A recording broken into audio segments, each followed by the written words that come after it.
जय जगन्नाथ फ्रेंड्स। आज टे भॉइसटा अलग लगुव कहीं थंडा हो देह भल ना टे। आज पढ़ा आम अनुश्रेणी 6C अंकन 10म श्रेणी ज्यामिति अनुश्रेणी 6C अंकन पढ़ा। चलो अब डेरी कर प्रथम प्रश्न देखा। प्रथम प्रश्न देला 4 सेमी व्यासार्ध विशिष्ट एक वृत्त अंकन करी एथिरे समबाहु त्रिभुज अंत लिखन कर। 4 सेमी व्यासार्ध विशिष्ट एक वृत्त अंकन करवा। प्रथमे 4 सेमी व्यासार्ध स्केल रे कंपास को व्यवहार करी 4 सेमी मापिबा। 4 सेमी मापिकी गोटे वृत्त अंकन करिया। 4 सेमी व्यासार्धर गोटे वृत्तटे अंकन करवा। वृत्त अंकन है तार केन्द्र बुझिला। 4 सेमी व्यासार्ध नेले यार केन्द्र केन्द्र दे वृत्तटे अंकन हो गला। केन्द्र ना देवा ओ बुझिला। केन्द्र का ना देवा केन्द्र ना देवा ओ। ये जेतिकी व्यासार्ध नहीं से आमको कही कौन समबाहु त्रिभुज कही जेतिकी व्यासार्ध ये तो गला व्यासार्ध जेतिकी व्यासार्ध में अंकन करें ये वृत्त उपर जेकोसी गोटे बिंदु को फिक्स करवा से व्यासार्ध 4 ये तो मापिक अर्थात 4 सेमी व्यासार्धर 6टी काटिबा 1 2 3 4 5 6 6टा काटिबा। 4 सेमी व्यासार्ध मापिक नहीं से व्यासार्धर 6टा काटिबा। समबाहु त्रिभुज देइथबारु आमे कौन करबा ना गोटे छाड़िकी गोटा को जोग करबा। बुझी पाइलो गोटे छाड़िकी गोटा को जोग करबा। एटा सबुठु सिंपल और सहज मेथड। आर आउ गोटे मेथड भी अच्छी जोटा कि केन्द्र रे 120 डिग्री अंकन करके करा जाय परिबो। बुझिला दीटा मेथड कर दोची। कौन करबा ना सेमिति 4 सेमी व्यासार्धर गोटे वृत्त अंकन करबा। वृत्त अंकन कले एक केन्द्र केन्द्र ओ को लेकिन गोटे व्यासार्ध अंकन करदेले मन इच्छा व्यासार्ध अंकन करदेले एटा ओ। जेहेतु आमर एटा समबाहु त्रिभुज ताले समबाहु त्रिभुज वृत्तर केन्द्र रे केते कोण सृष्टि करिवो ना 360/n। सूत्र है कौन 360/n अर्थ बाहु संख्या है केते 3 360/3 केते बाहला 120। तब ये आम के 120 डिग्री अंकन करवा। दीटा पाइले पुणी एपटे कर 120 एपटे पुणी 120 1 2 3टा पाइले। बुझिपाल 3टा को जोग करदे 3टा जाक जोग करदे आना ए बी सी आना ए बी सी बुझीगला।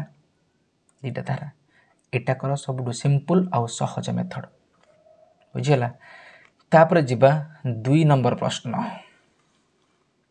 बुझीगला। जीवा 2 नंबर प्रश्न को 2 नंबर प्रश्न कौन देछि ना 3.5 सेमी व्यासार्ध एक वृत्त अंकन करी एथिरे एक समबाहु त्रिभुज परिलिखन। 1 नंबर थिला अंतर्लिखन अर्थात वृत्त भितर हेबो।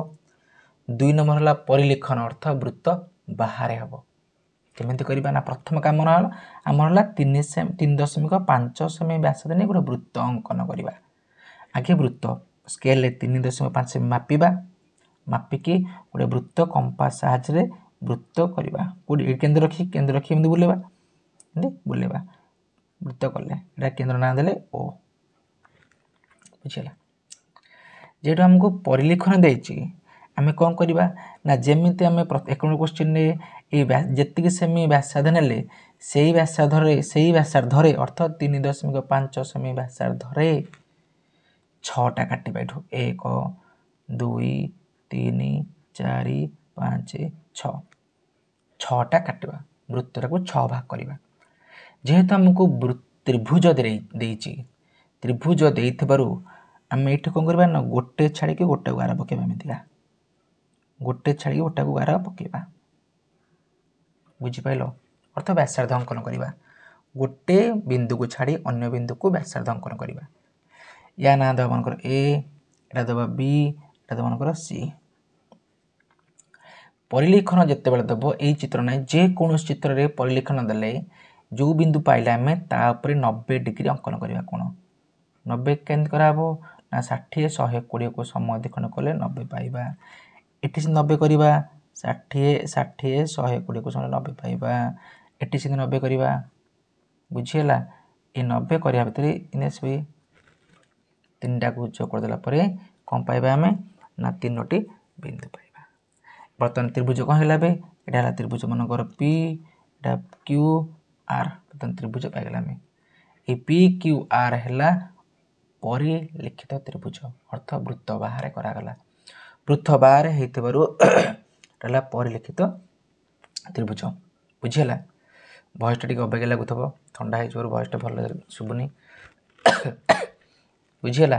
प्रथम कौन कले ना केन्द्र को लेकिन 3.5 सेमी वृत्त अंकन कले एवं गोटे बिंदु छाड़ी गोटे बिंदु जोग कले जोग कलापर जो 3टा व्यासाद पड़ा से 3टा व्यासाद बिंदु अर्थ ये 90 अंकन कले से मैंने परस्पर को जोड़ छेद करेंगे त्रिभुज सृष्टि हम बुझीगला।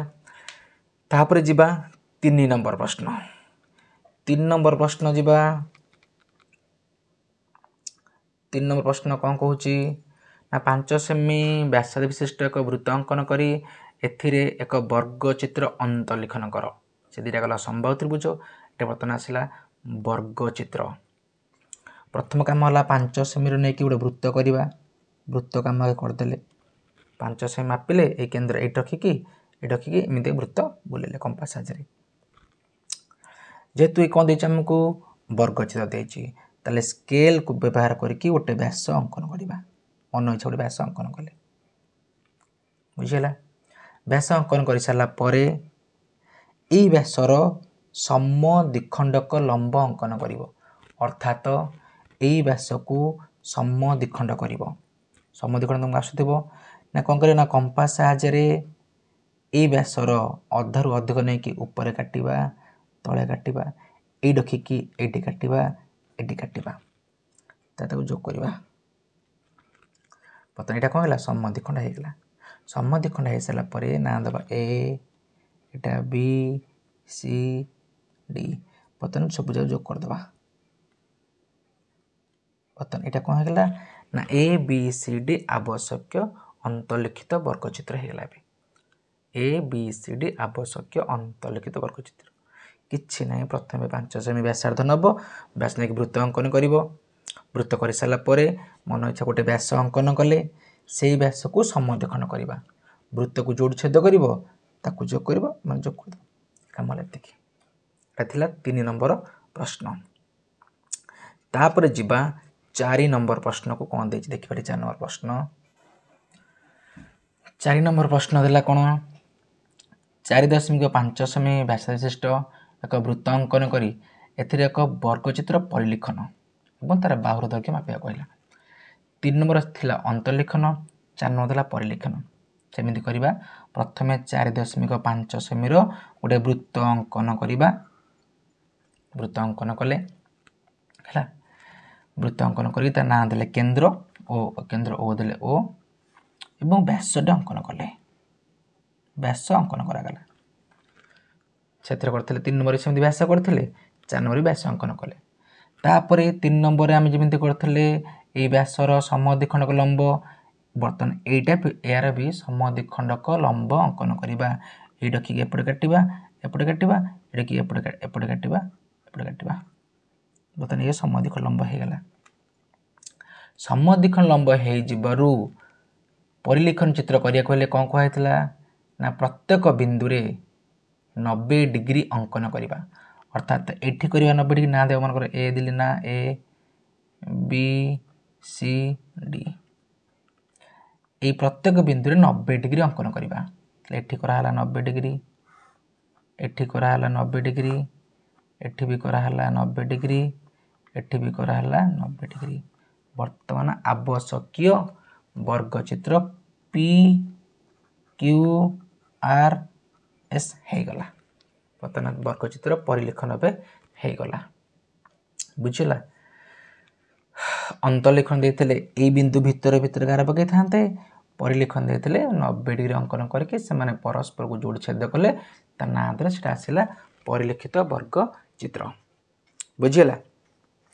बर्तमान आज 5टा क्वेश्चन कराई बर्तमान जा शेष प्रश्न आज 5 नंबर प्रश्न 5 नंबर प्रश्न कौन देछि देखिबा 5 नंबर देला 3.5 सेमी व्यास विशिष्ट एक वृत्त अंकन करी एथिरे एक सुषम षडभुज अंत लिखन कर सुषम षडभुज से जहाँ भी देला हमर प्रथम काम होला व्यासार्ध दे वृत्त अंकन करिया व्यासार्ध दे वृत्त अंकन करिबा तले 3.5 सेमी रे हमें व्यासार्ध ने वृत्तटे अंकन करिदेले बुझियला तार ना केंद्र देले ओ बुझियला सेही व्यासार्ध को नै कि एठी रखी कि 6टा चाप काटिबा 1 2 3 4 5 6 6टा चाप काटिबा बुझियला ए जो केंद्र ओ देले एक रखी कि 6टा ए ओ रो व्यासार्ध गोट मापि देले जति व्यासार्ध 3.5 नै थिले नै कि 6टा व्यासार्ध नै कि चाप 6टी काटिले प्रत्येक नाम दिल्ली मन कर एटा ए एटा B C D E F दे देली एवं से मन अंतलिखन कहि अंतलिखित सुषम षडभुज सबुज जोग करा गेला ए सबुज को जोग कर दबा जो कले हमर आवश्यक सुषम षडभुज हमें पाई गले बुझियला आवश्यक सुषम षडभुज हमें पाई गले तुम तले अंकन करूछ अंकन रे शेष रे तुमरो सरिला परे तुम तले लिखिया पड़ो जे A B C D E F एक आवश्यक सुषम षडभुज अंतलिखित होईछि एटी सिने लिखिबो 4 नंबर क्वेश्चन ने कोन लिखिथिला हमर वर्गचित्र थिला 4 नंबर थिला वर्गचित्र रे कोन लिखिबो ना पी क्यू आर एस एक आवश्यक वर्गचित्र परिलिखित होईछि एबो सेतरे कहितला जे बाहुर दैर्घ्य मापिया पे अर्थात पी क्यू मापिबा क्यू आर मापिबा आर एस मापिबा एवं पी एस मापिबा मापिला बेल को देखिबा जेमिति चारिटा जाकर बाहुर दैर्घ्य समान होतिबो काहे ना वर्गचित्र रो प्रत्येक बाहुर दैर्घ्य परस्पर समान चारटा को समान होतिबार अछि आज थिला मात्र 5टी क्वेश्चन नेक्स्ट सेशन पुनी आ 5टा क्वेश्चन आनिबा हेले अनुश्रेणी 6 प्राय शेष दिया हे जिवो एबा आज थिला अनुश्रेणी 6 रो मात्र 5टी क्वेश्चन जे तुमको सेशन भल लागिला लाइक करिवो शेयर करिवो और तुम सांग मान मते शेयर करिवो और शेष को सब्सक्रिप्शन करिवो धन्यवाद।